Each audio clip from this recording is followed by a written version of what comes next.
We talk about this all the time too, particularly when it comes to schools, which is when you said the mere presence of the device is distracting.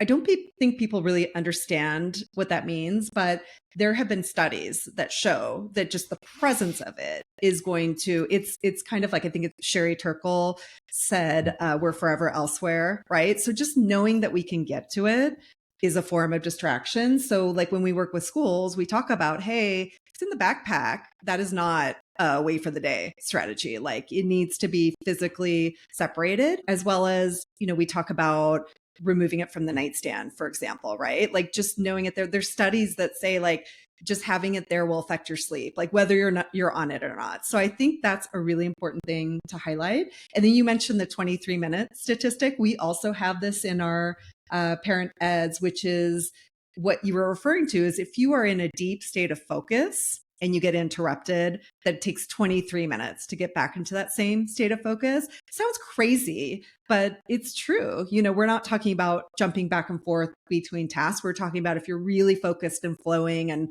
and into a project, that is the reality. So I just wanted to highlight those couple things because they're so important. Absolutely, very important. Not to mention the fact that there's the distraction that comes from the device. Someone is sending a message, not to discredit the importance of a message or a notification, but not all notifications are created equal. There's also the sort of self-distracting mechanisms of like, oh, it's here. I want to offload my thinking for a second. Let me just check my email on this thing, or let me see, there's all of these little isms, these behaviors that we've adapted over these last, the iPhones just turned 18 basically. Yeah.